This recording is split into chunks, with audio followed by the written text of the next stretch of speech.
कि डिमांड क्या हुई है, इंक्रीज हुई है, तो रेट भी क्या हो गया, इंक्रीज हो गया है। ये बात बिल्कुल समझ में रखना। अब तो आप ये कहोगे कि मैम अब तो आपने इन्वर्स बताया था रेट और डिमांड के अंदर। बेटा ध्यान से सुनो मैं क्या कह रही हूँ कि जब रेट में चेंज आया तो डिमांड के साथ उसका नेगेटिव रिलेशन है, अब डिमांड में चेंज आया तो रेट के साथ उसका पॉजिटिव रिलेशनशिप है। समझ पाते? देखो मैं कुछ नहीं कह रही, ग्राफ कह रहे हैं, मैं नहीं कह रही, ये ग्राफ कह रहे हैं। चलिए शुरू करते हैं फ्लेक्सिबल का पॉइंट। फिक्स तो आ गया समझ में, फिक्स क्या होता है, बहुत ही अच्छा रिस्पॉन्स रहा, बच्चे अच्छे रिस्पॉन्स कर रहे हैं, इसी वजह से मैं अब फिक्स भी फ्लेक्सिबल भी करवाते हैं। अब देखो फ्लेक्सिबल फिक्स्ड का कंसेप्ट समझ में आ गया कि फिक्स्ड कंसेप्ट में जल्दी से रिव्यू करते हैं फटाफट। फिक्स्ड कंसेप्ट में क्या होता है, गवर्नमेंट का ज़्यादा रोल होता है, गवर्नमेंट रेट फिक्स करती है, उसके अंदर डीवैल्यूएशन और रीवैल्यूएशन का कंसेप्ट आता है।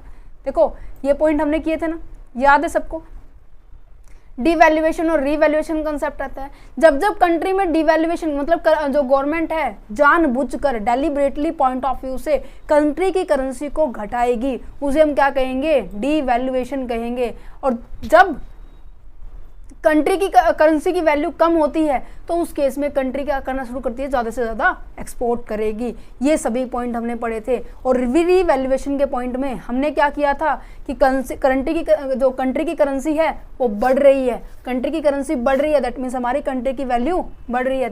तो उस केस में हम क्या करेंगे, जब हमारी कंट्री की करेंसी की वैल्यू बढ़ रही है तो इन केस मीन्स कि दूसरी कंट्री की करेंसी वैल्यू घट रही है, तो इस केस में हम दूसरी कंट्री से क्या करेंगे, ज़्यादा से ज़्यादा परचेज करेंगे, कम रेट में परचेज करेंगे, है ना।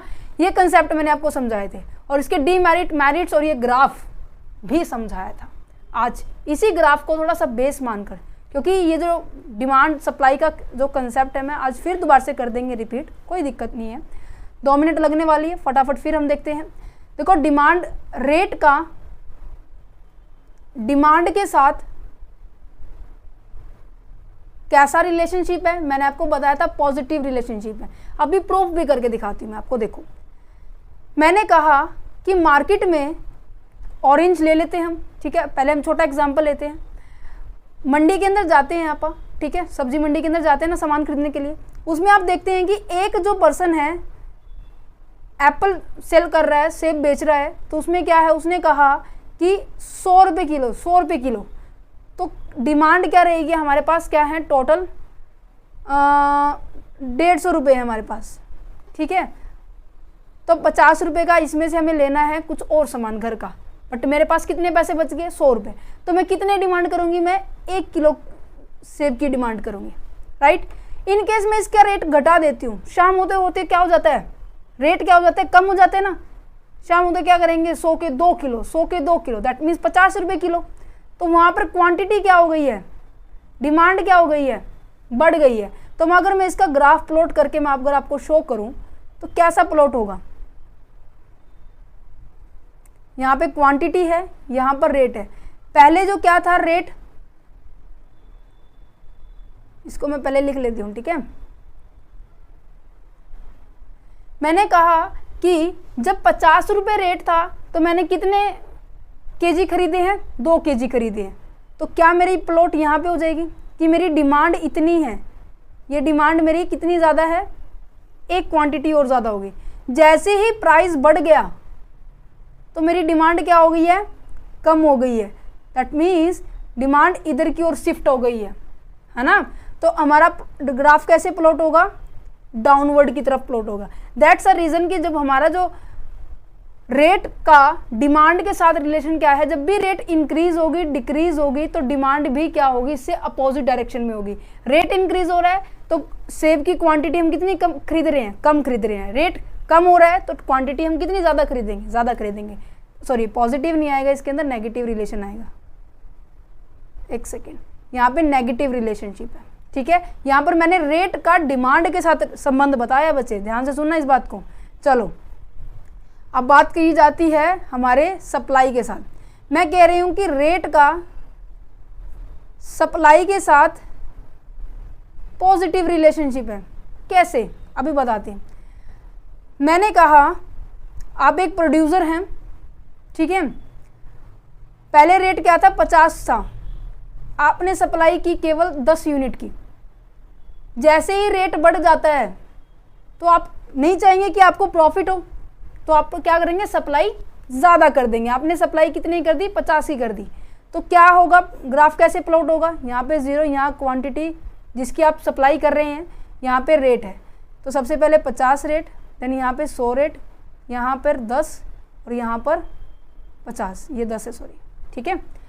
देखो 10 की क्वांटिटी के ऊपर कितना रेट सप्लाई हो रही है, 50 के रेट के ऊपर 10 क्वांटिटी सेल हो रही है और 100 रेट के ऊपर 50 हो रही है। तो आपको नज़र आ रहा है ये जो कर्व है ऊपर की हो जा रहा है, ये डिमांड कर्व होती है, ये सप्लाई कर्व होती है। दैट्स अ रीज़न इनके बीच में पॉजिटिव रिलेशन है। रेट बढ़ रहा है तो सप्लाई भी बढ़ रही है, रेट कम हो रहा है तो सप्लाई भी कम हो रही है। ठीक है जी, ठीक है। अब मैं ये कह रही हूँ कि रेट बढ़ रहा है, कम हो रहा है, ये किसके बेस पे हो रहा है, ये मार्केट फोर्सेस के बेस पे हो रहा है। जैसे ही डिमांड बढ़ रही है, जैसे ही सप्लाई बढ़ रही है, कम हो रही है, उसके बेस पर हमारा क्या हो रहा है, रेट डिसाइड हो रहा है। जब उसके बेस पर रेट डिसाइड होता है उसे हम क्या कहते हैं, फ्लेक्सिबल एक्सचेंज रेट कहते हैं। देखो फ्लेक्स एक्सचेंज रेट क्या होता है, फॉरेन एक्सचेंज रेट क्या होता है, ये हमने फर्स्ट वीडियो के अंदर पूरा बढ़िया से समझा था। हमने बहुत एग्जाम्पल लिए थे, कम से कम 4 से 5 एग्जाम्पल लिए थे। हमारा क्वेश्चन ही हमारा एग्जाम्पल से शुरू हुआ था, है ना। फिर हम फॉरेन पे पहुंच गए थे, फिर हमने एक्सपोर्ट इंपोर्ट किया, देन हमने टाइप्स को डिस्कस किया था, फिर इसके बाद हमने फिक्स को डिस्कस किया था, है ना। अब हम फ्लेक्सिबल को डिस्कस करेंगे।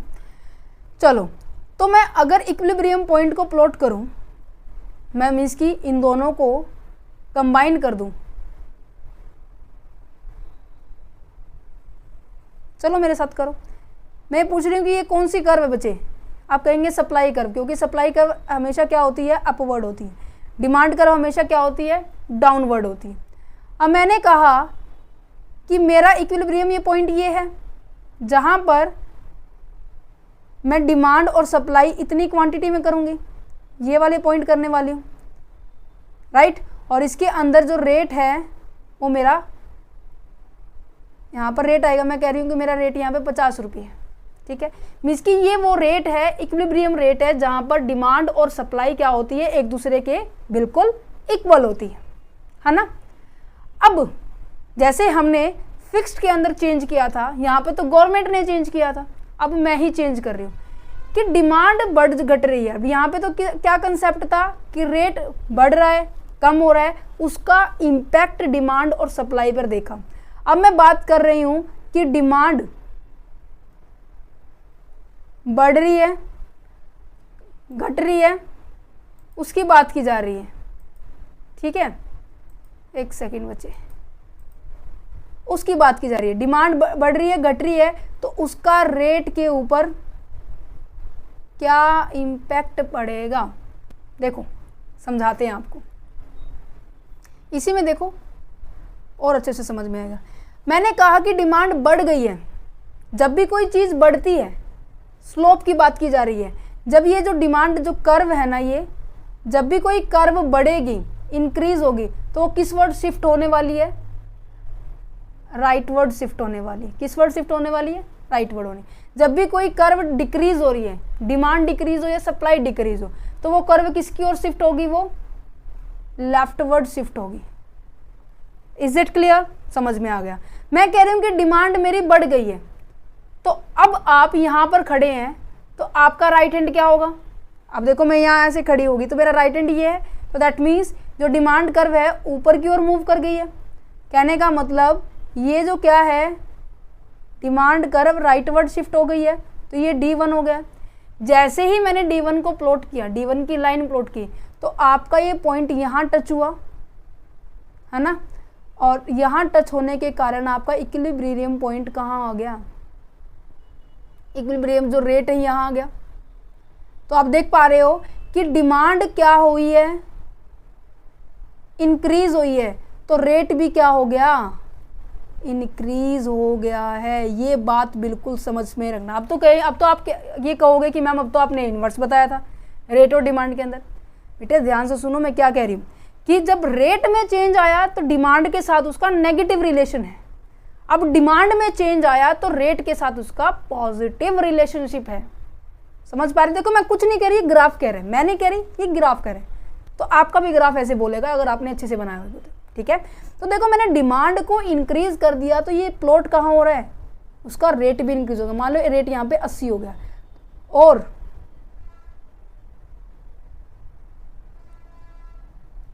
समझ पा रहे हो, हाँ समझ पा रहे हो मैं क्या कहना चाह रही हूँ, कि जैसे ही डिमांड बढ़ गई है तो रेट भी बढ़ गया है। इसके जस्ट अपोजिट करके बताती हूँ, मैं कह रही हूँ कि डिमांड कम हो गई है, डिमांड कम हो गई है तो किस वर्ड शिफ्ट होगा, ये लेफ्ट वर्ड शिफ्ट होगा। D2 की लाइन बना लेते हैं, लिखा ना मैंने, डिमांड कम हुई है तो वो क्या है, लेफ्ट वर्ड शिफ्ट होगा। अब ये आप यहाँ खड़े हो तो आपका लेफ्ट क्या है, ये वाला मेरा वाला की तरह, तो ये देखो ये वाला पॉइंट आ गया है, और इस पॉइंट के अकॉर्डिंग आपका कौन सा रेट बन गया बेटा जी, ये, दैट मीन्स रेट भी क्या हो गया है, कम हो गया है। कहने का मतलब जब डिमांड कम हो रही है तो रेट भी क्या होगा, कम होगा। तो डिमांड का रेट के साथ कैसा रिलेशनशिप है, नेगेटिव रिलेशनशिप है। क्या ये प्रूफ हो गया, सॉरी पॉजिटिव रिलेशनशिप है। डिमांड का रेट के साथ कैसा रिलेशनशिप है, पॉजिटिव रिलेशनशिप है। इसी तरह से मैं अगर आपको सप्लाई का कर्व समझाऊं तो उसमें भी ऐसे ही है। चलो समझते हैं, याद करने का कुछ नहीं है इकोनॉमिक्स में, सब समझने का पॉइंट है। अगर आपको समझ में आ रहे हैं कंसेप्ट वेल, नहीं समझ में आ रहे तो समझो, क्योंकि इतनी मोटी बुक आप याद करके रट्टा मार के नहीं जा सकते आप, है ना। अब मैंने कहा कि अपना ये जो पॉइंट है same as it is concept बनाओ। पहले इक्विलिब्रियम पॉइंट को प्लॉट करना है आपको, ठीक है। यहाँ पर इक्विलिब्रियम पॉइंट आ गया, ये E1 E है, और ये रेट आ गया आपका 50, ठीक है। अब मैं कह रही हूँ कि मैंने मेरी सप्लाई बढ़ा दी है, क्या कर दी है, सप्लाई बढ़ा दी है। अब आप क्या हैं, यहाँ खड़े हैं, सप्लाई बढ़ाई है तो क्या होगा, जल्दी बताओ किस वर्ड शिफ्ट होगा, बताओ। अब मैं यहाँ खड़ी हूँ तो मेरा राइट ये है, तो मैं कहाँ शिफ्ट करूँगी, नीचे की ओर। तो क्या मेरी जो सप्लाई कर्व है, एक सेकेंड, सप्लाई कर्व है इस तरीके से जाएगी। जैसे ही इस तरीके से गई तो डिमांड कर्व के साथ कहाँ प्लॉट हो रही है, जहाँ पे प्लॉट हो रही है वो E1 हो जाएगा। और जैसे ही मैं इसको यहाँ से रेट की ओर लेके जा रही हूँ तो रेट क्या हो गया, कम हो गया। अब देखो मैं यहाँ पे लिख रही हूँ सप्लाई इंक्रीज की है मैंने, तो रेट क्या हो गया, गिर गया है, नेगेटिव रिलेशन। इसी तरीके से मैं कह रही हूँ कि मैंने सप्लाई कम कर दी है, सप्लाई कम की है तो दैट मीन्स लेफ्टवर्ड शिफ्ट होगी, लेफ्टवर्ड शिफ्ट होगी तो ये इस तरीके से बन जाएगी, और पॉइंट यहाँ पर ये वाला आ जाएगा, और यहाँ पर दिस वन पॉइंट 50 से क्या हो गया, 80 होगी। सप्लाई कम करते ही हमारा रेट क्या हो गया है, बढ़ गया है। तो यहाँ पर जो आपको समझने का और याद करने के ये पॉइंट, यहाँ पे डबल स्टार ट्रिपल स्टार जो लगाना चाहे लगा लीजिए, मतलब कि एग्ज़ाम के अंदर और छोटे क्वेश्चंस के अंदर ये बहुत बार मिलेगा। अब मैं कह रही हूँ कि सप्लाई इंक्रीज हो रही है, डिक्रीज हो रही है, उसका रेट के साथ रिलेशन कैसा है, नेगेटिव है। इसको दोबारा से रिवाइज करें, कहने का मतलब जब रेट इंक्रीज डिक्रीज हो रहा है डिमांड के साथ उसका तब नेगेटिव रिलेशनशिप होता है, और सप्लाई के साथ उसका पॉजिटिव रिलेशनशिप होता है। ये मैंने आपको एक्सप्लेन करके यहाँ पे बताया, ये वाला पॉइंट्स ये पूरा इसी का था, ठीक है। जब रेट में चेंज इंक्रीज हो रहा है, यहाँ पे क्या बात की जा रही है, जब डिमांड में इंक्रीज हो रहा है, कम हो रहा है, तो रेट में इसके साथ पॉजिटिव रिलेशनशिप है, सप्लाई में इंक्रीज डिक्रीज हो रहा है तो रेट के साथ इसका नेगेटिव रिलेशनशिप, जस्ट अपोजिट, ठीक है। क्योंकि आपकी बुक के अंदर ये क्वेश्चन है, पहले तो सिंपल दिया हुआ है, देन आपको ये दिखाना है कि impact of the change in demand and change in supply. Supply और डिमांड के अंदर चेंज आने से रेट में, फॉरेन एक्सचेंज रेट में कितना चेंज आ रहा है, तो यहाँ पर कैसा चेंज आ रहा है वो आप ऐसे दिखा सकते हैं, ठीक है। चलो बढ़ते हैं नोट्स के ऊपर। फिक्स्ड हो चुका था हमारा, फिक्स्ड के डीमेरिट्स मेरिट हो चुके थे, ओके। यहाँ पर आ गया है फ्लेक्सिबल का पॉइंट आ चुके हैं। ये देखो यहाँ पे same as it is point लिखा हुआ है कि पहले आपका डिमांड कर इक्विलिब्रियम पॉइंट ये था, जैसे ही डिमांड को हमने बढ़ा दिया तो ये राइटवर्ड शिफ्ट हो गया। आप यहाँ खड़े हैं तो राइटवर्ड शिफ्ट होते ही तो प्राइस क्या हो जाएगा, बढ़ जाएगा। डिमांड बढ़ी तो फॉरेन करेंसी की जो रेट है, रेट ऑफ एक्सचेंज है, वो भी क्या हो गई है, बढ़ गई है, दोनों बढ़ गई है। तो यहाँ पर क्या है, पॉजिटिव रिलेशनशिप है। डिमांड कम कर दी है तो रेट भी क्या हो रहा है, कम हो रहा है, तो यहाँ पे पॉजिटिव रिलेशनशिप है। ठीक है, अब यहाँ देखो लिखा क्या हुआ है, एक्सप्लेनेशन भी देनी है। एक्सप्लेनेशन कैसे देंगे एग्जाम के अंदर, देखो आपको कंसेप्ट आ गया समझ में, अच्छी बात है, बट एक्सप्लेनेशन भी वेरी वेरी इंपॉर्टेंट है, किस तरीके से आप किसी चीज़ को लिख रहे हैं। एक्सप्लेनेशन कैसे लिखोगे, सबसे पहला पॉइंट क्या होगा कि हमने एक्स एक्सिस पे क्या ड्रॉ किया है, क्वांटिटी डिमांड और सप्लाई को डिनोट किया है। डिमांड का पॉइंट दिखा रहे हो तो यहाँ पे डिमांड आ जाएगी, और अगर आप दूसरा सप्लाई का कंसेप्ट दिखा रहे हो तो यहाँ पे सप्लाई जाएगी। तो पहले डिमांड आ जाए, क्वांटिटी डिमांड आ जाएगी, और यहाँ पे क्या आ जाएगा, रेट होएगा। क्या दिखाएंगे कि वाई एक्सिस पे हमारा रेट है और एक्स एक्सिस पे हमारी डिमांड है। दूसरा क्या है, जब दोनों एक दूसरे से मीट करेंगे तो जो सेंटर का पॉइंट होगा वो हमारा इक्विलिब्रियम पॉइंट होगा। ठीक है, उस रेट पे हम क्या कर सकते हैं, फॉरेन एक्सचेंज के साथ डील कर सकते हैं। जैसे ही हमने क्या किया, डिमांड को इंक्रीज किया, ये आप दिखाएंगे तो D1 हमारा क्या है, डिमांड इंक्रीज का पॉइंट है, जिसके कारण हम राइट वर्ड शिफ्ट करेंगे। राइट वर्ड शिफ्ट करते ही हमारा जो इक्विलिब्रियम पॉइंट नया आ जाएगा, E1 आएगा, और रेट भी हमारा R1 हो जाएगा। रेट इंक्रीज हुआ, डिमांड इंक्रीज करने से रेट भी इंक्रीज हो गया। फिफ्थ पॉइंट हमारा ये हो गया। सिक्स्थ पॉइंट क्या हो जाएगा कि जैसे ही हमने डिमांड को कम किया तो हमारे पास क्या आ गया, D2 आ गया। D2 आते ही हमारे पास क्या है, नया इक्विलिब्रियम पॉइंट आ गया, E2 आ जाएगा, फिर यहाँ पे R2 आ जाएगा। ये सारी चीज़ें बतानी है। ठीक है, क्योंकि एग्जामिनर को बस ये समझो कि उसको नहीं आता, आप बता रहे हो कि मुझे आता है, मेरा चेक करो, मुझे नंबर दो, है ना। चलो जी बढ़े आगे, क्या लिखा हुआ है,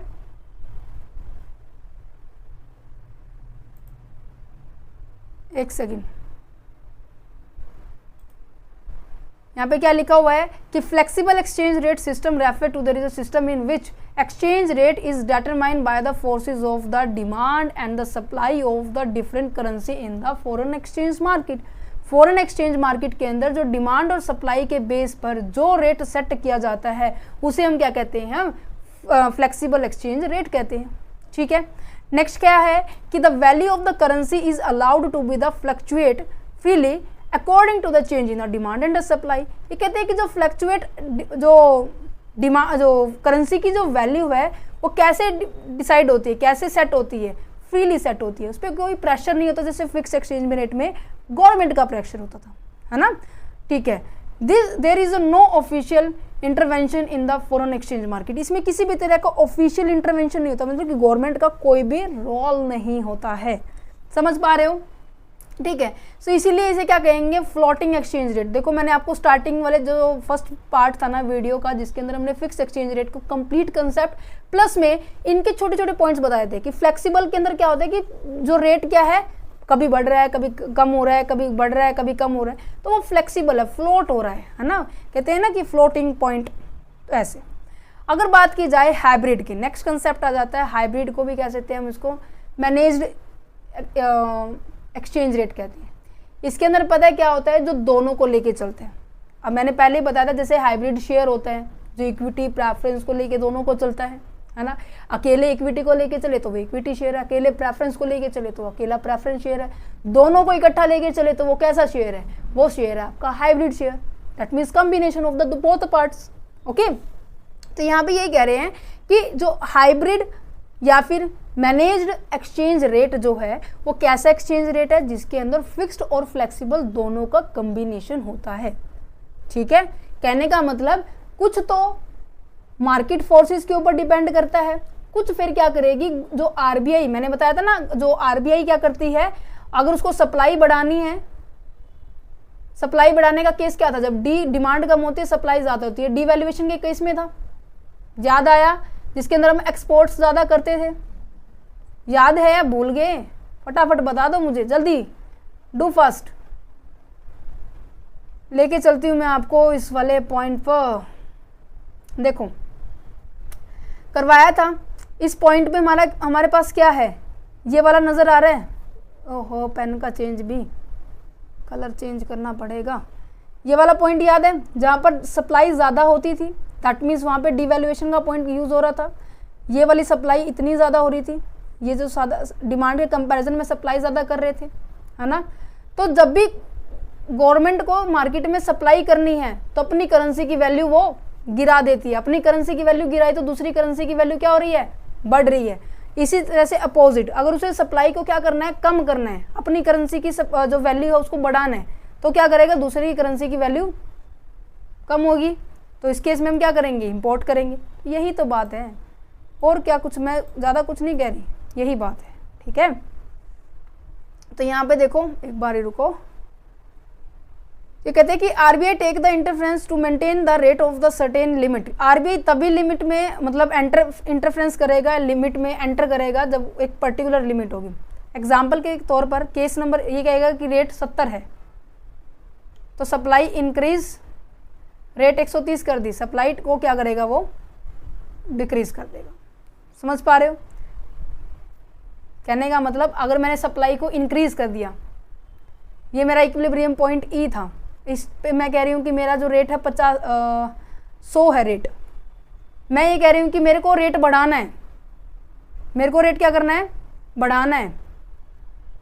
तो मैंने क्या कर दिया, सप्लाई को बढ़ा दिया, राइट। एक सेकेंड, नहीं, सप्लाई को गिराया है, क्योंकि मैं यहाँ पे खड़ी हूँ ना, तो आप ऐसे देखो, इसी तरह से करना। जब सप्लाई बढ़ानी है तो वो राइट वर्ड शिफ्ट होती है, तो मेरा राइट ही है, तो इसका भी राइट यही रहने वाला है। तो राइट वर्ड शिफ्ट की है, तो यहाँ पर रेट क्या होगा, कम होगा। सप्लाई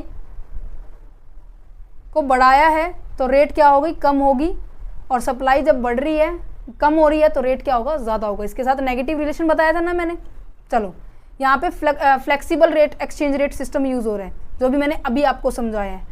ठीक है, अगर ये टोटली डिपेंड करता है कि आप इसको किस तरीके से बढ़ाना चाह रहे हैं। अगर सप्लाई ज़्यादा बढ़ाना चाह रहे हो तो आरबीआई क्या करेगी, अपने कस्टोडियन रिजर्व का यूज़ कर देगी, दैट्स इट। यहाँ पे देखो क्या लिखा हुआ है, मैनेज फ्लोटिंग रेट सिस्टम क्या है, foreign exchange rate is determined by the market forces, market forces से होता है। और सेंट्रल बैंक भी क्या करता है, इन्फ्लुएंस करता है एक्सचेंज रेट, वो भी प्रभावित करता है एक्सचेंज रेट को through the intervention in the foreign exchange market के अंदर इंटरवेंशन लेके अपना रोल अदा करता ही करता है। ठीक है, और it is a hybrid of the fix, ये कॉम्बिनेशन है फिक्स्ड और फ्लोटिंग का। Central bank intervenes in the following exchange rate market, there is a restrict the fluctuations of in the exchange rate within a certain limit. जो fluctuation होगी, limit set की जाएगी, वो एक particular limit set की जाती है, और उसके अंदर जो सेंट्रल बैंक क्या करता है, अपने टारगेट को रिसीव करने के लिए, अपनी उस वैल्यू को अचीव करने के लिए हम सप्लाई को या तो बढ़ा देंगे या कम कर देंगे।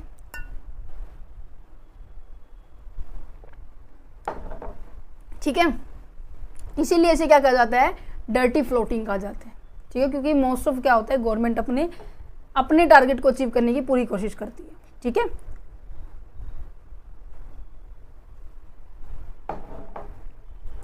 डिवैल्यूएशन, रिवैल्यूएशन, डेप्रिसिएशन, एप्रिसिएशन का कंसेप्ट हो गया था, दोनों में मतलब समझ में आ गया था। Fix exchange rate, flexible exchange rate का जो टॉपिक आप कर सकते हो इसको। ठीक है, चलो, इम्पैक्ट मैंने आपको समझा दिया कि डिमांड के चेंज होने से आपकी फॉरेन करेंसी में क्या इफेक्ट पड़ता है, क्यों हम ऐसा करते हैं। डिमांड जो मतलब कि हमारी डिमांड बढ़ रही है, फॉरेन करेंसी डिमांड बढ़ रही है, तो दैट मीन्स हमें सामान खरीदना है, और सामान खरीदने के लिए हमें क्या करना पड़ेगा, करेंसी चाहिए।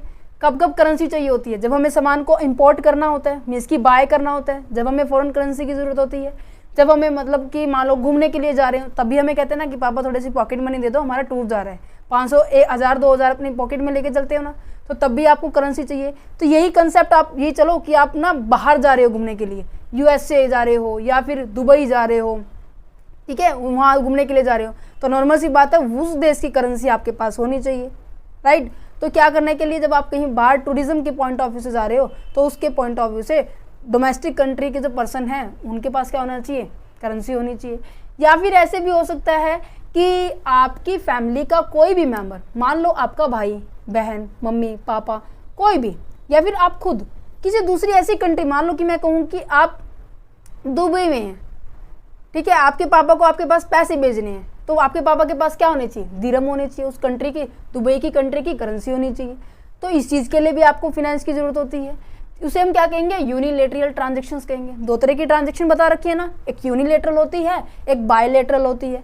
यूनिलेटरल का मतलब है जब एक तरफा ट्रांजेक्शन होती है, बायलैटरल का मतलब है जब दो तरफा ट्रांजेक्शन होती है। समझ में आ गया? चलो जी, नेक्स्ट पॉइंट क्या कहते हैं कि जब भी हमें मान लो कोई बार ऐसा होता है ना कि अब ऐसे कुछ अब क्या है, कुछ बहुत सारी ऐसी टेक्नोलॉजी है जो बाहर वाली कंट्री बहुत अच्छा डेवलप कर रही है उस पॉइंट ऑफ व्यू से, हम नहीं कर रहे इतना, तो हम क्या कर रहे हैं, दूसरी कंट्री से वो टेक्नोलॉजी अडॉप्ट करने के लिए उस कंट्री की करेंसी भी तो होनी चाहिए। तो दैट मीन्स कोई भी एसेट्स हुई, टेक्नोलॉजी हुई, कुछ भी टूल्स हुआ, हम दूसरी कंट्री से क्या कर रहे हैं, परचेज करना चाहते हैं, तो उस चीज़ को परचेज करने के लिए हमारे पास उस कंट्री की करेंसी होनी चाहिए। That means purchase of the assets के लिए भी हमें क्या चाहिए, फिनेंस की जरूरत है। या फिर हम ये कह सकते हैं स्पेक्यूलेशन पॉइंट ऑफ व्यू से भी हमें क्या चाहिए, करेंसी की इंपॉर्टेंस है। जैसे कि मैं ये कहूँ कि आज पहले क्या था, 2019-21 के अंदर डॉलर की वैल्यू जो है 76 रुपये थी, आज डॉलर की वैल्यू 83 रुपये है। बीच का फर्क नजर आ रहा है। सेल करके मैं क्या कर सकती हूँ, प्रॉफिट अर्न कर सकती हूँ। That's a point. समझ पा रहे हैं? समझ पा रहे हैं मैं क्या समझाना चाह रही हूँ? ठीक है जी। तो रीजन क्या है, why the demand of the foreign currency rise, foreign currency की जो डिमांड है वो बढ़ रही है, फॉरेन करेंसी की डिमांड बढ़ रही है। जब डिमांड बढ़ रही है तो प्राइस क्या होगा, कम होगा। तो इनके बीच में कैसा रिलेशनशिप है, नेगेटिव रिलेशनशिप है, जो मैंने पहले पॉइंट। अब देखो प्राइस का डिमांड के साथ बता रही हूं मैं, रेट घट बढ़ रहा है तो डिमांड भी क्या हो रही है, घट बढ़ेगी, बट उसके साथ अपोजिट रिलेशनशिप है। तो जब दूसरी कंट्री की करेंसी की वैल्यू जब क्या है, कम होती है और हमारी कंट्री की करेंसी की वैल्यू, एक सेकेंड दोबारा से आ जाओ, ठीक है, हमारी कंट्री की करेंसी की वैल्यू क्या होती है, बढ़ती है, दूसरी कंट्री की करेंसी की वैल्यू कम होती है, हम क्या करते हैं, इंपोर्ट करते हैं। अब दिखाई दे रहा है? चलो ठीक है, ये कंसेप्ट यहाँ पे एज इट इज लिखो जो मैंने अभी आपको समझाई है। ठीक है, if the foreign currency become a cheapest, जब दूसरी, अब देखो मैं कहूँ कि मैं आपको ये पेन दे रही हूँ, पहले 10 रुपये का दे रही थी, अब मैं केवल 5 रुपये में दे रही हूँ, तो आप क्या करेंगे, खरीदने आएंगे ना, खरीदने आएंगे ना, बाय करेंगे ना। तो इंपोर्ट का मतलब क्या होता है, बाय करना होता है। बाय का मतलब क्या है कि जब दूसरी कंट्री की करेंसी क्या हो रही है, आपके पॉइंट ऑफ व्यू से सस्ता पड़ रही है। मैंने कहा कि पहले 10 का था, 5 का दे रही हूँ मैं, है ना। अब दिवाली सेल लगेगी, जो सामान पहले 2000 का मिल रहा था वो सेल के अंदर क्या कर देंगे, 500 1500 का कर देंगे, 1100 का कर देंगे। तो दैट मीन्स आपके पॉइंट ऑफ व्यू से वो चीज़ आपको सस्ती पड़ रही है ना। तो क्या है इस केस में, फॉरेन करेंसी क्या है, आपको चीपेस्ट पड़ रही है in term of the is a domestic currency.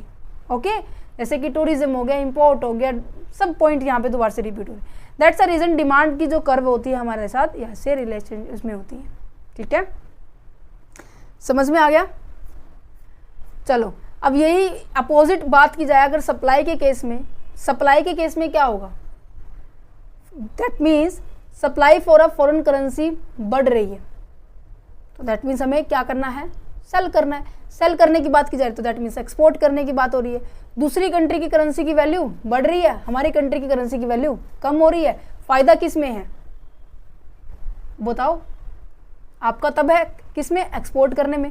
वही बात एक्सप्लेन है कि दूसरी कंट्री की करेंसी जो क्या करने वाले, जब हमारे देश में इन्वेस्ट करेंगे या फिर क्या करेंगे, हम गुड्स को सेल कर रहे हैं, ये सभी बातें बार बार आ रही है। ठीक है, यहाँ पे आप क्या करेंगे, एक्सपोर्ट करेंगे और डोमेस्टिक करेंसी, ये पॉजिटिव रिलेशनशिप होगा इन पॉइंट ऑफ व्यू से। फॉरेन पॉइंट ऑफ व्यू समझना है कि आप उस जगह खड़े हो जाओ कि आपको वो सामान कितने में सस्ता मिल रहा है, कितने में महंगा मिल रहा है, तब अपने आप कंसेप्ट समझ में आ जाएगा। ठीक है, ये हो गया यहाँ पर रिलेशनशिप, यहाँ पे इनका इक्विलिब्रियम पॉइंट आ गया, एक्सेस डिमांड एक्सेस सप्लाई मैंने आपको समझा दिया। फ्लेक्सिबल का पॉइंट है बच्चे, किस तरीके से एक्सप्लेनेशन करेंगे, आपको यहाँ पे दिखाना है कि डिमांड सप्लाई आपने XY पे एक्सप्लेन की है, X पे एक्सप्लेन की है, रेट ऑफ एक्सचेंज आपका Y पे है, इक्विलिब्रियम पॉइंट है। ठीक है, डिमांड का कर्व डाउनवर्ड है, अब सप्लाई का कर्व अपवर्ड है। ठीक है, दोनों के बीच में इक्विलिब्रियम पॉइंट है। अगर मैं एक्सेस डिमांड की बात की जाए तो इस तरह से होता है, तो इस केस में क्या हो रहा है, रेट फॉल हो रहा है, रेट गिर रहा है, तो हम क्या करेंगे, ये सभी चीज़ें आपको इसके अंदर एक्सप्लेन करनी है। ठीक है, यहाँ पे फिर आ जाता है कि यहाँ पे तो हो गया डिमांड की बात की जा रही थी, मैंने अभी यहाँ पे डिमांड को एक्सप्लेन किया। ठीक है, समझ पा रहे हो, ये सारा डिमांड का। इसी तरह से सप्लाई का, यहाँ पे सप्लाई बढ़ घट रही है, तो अब इसको दिखाएंगे। तो यहाँ पर जो मैंने आपको यहाँ पे रेट बताया था कि डिमांड का अगर रेट के साथ रिलेशनशिप बताए वो कैसा है, डायरेक्ट रिलेशनशिप है। अगर रेट का डिमांड के साथ बताए तो वहाँ पर क्या है, इनडायरेक्ट है। अगर ये तो को नज़र आ रहा है, अगर वही बात सप्लाई के साथ की जाए, सप्लाई का रेट के साथ करेंगे तो इनडायरेक्ट है, रेट का सप्लाई के साथ करेंगे तो वो डायरेक्ट है। मैंने प्रूफ भी करके दिखाया है। इसमें ऐसे जाएगी और इसके अंदर क्या है कि रेट बढ़ने से सप्लाई कम होगी, यहाँ पे आ जाएगा पॉइंट, और रेट कम होने से सप्लाई यहाँ पर आ जाएगी। समझ पा रहे हैं, यहाँ पे इस तरफ आएगा। ठीक है, समझ गए हैं, समझ गए हैं। मेरे हिसाब से आपका ये पूरा चैप्टर क्लियर हो चुका है। मैरिट डीमेरिट्स है, फिक्स और फ्लेक्सिबल की। फिक्स्ड की तो मैंने आपको बता दी थी, फ्लेक्सिबल की मैं आपको बता देती हूँ। ठीक है, क्योंकि जो हमने फिक्स में पढ़ा था ना उसके जस्ट अपोजिट आपका फ्लेक्सिबल में है, क्योंकि वेंचर कैपिटल का पॉइंट था, इक्विलिब्रियम पॉइंट कौन अचीव करता है, वो जस्ट जैसे जो डीमेरिट फिक्स्ड की थी वो वही मैरिट आपकी मोस्ट ऑफ क्या है, फ्लेक्सिबल की होने वाली है। जो मैरिट आपकी फिक्स्ड की थी वो डीमेरिट आपकी फ्लेक्सिबल की हो जाएगी। That's it. यहाँ पर जो पूरा का पूरा चैप्टर क्या है आपका फिनिश हो गया। देखो कितना आसान चैप्टर था। इवन चलो हमने 2 वीडियोस के अंदर किया, बट फुली कंसेप्ट के साथ मेरा पढ़ाने का पूरा मोटिव था, और वो आज कंप्लीट हो गया है। ये चैप्टर हमारा कंप्लीट हो गया है। अगर वीडियो का कंटेंट अच्छा लग रहा है तो प्लीज़ वीडियो को शेयर करना, क्योंकि बच्चों के पास ज़्यादा से ज़्यादा ये पॉइंट पहुंचना चाहिए कि आपको कंसेप्ट समझ में आ सकते हैं, याद नहीं करना, आपको समझ में आना है। ठीक है, और साथ ही साथ वीडियो को शेयर कीजिए, और वीडियो का कंटेंट अच्छा लग रहा है तो प्लीज़ लाइक कीजिए। ओके।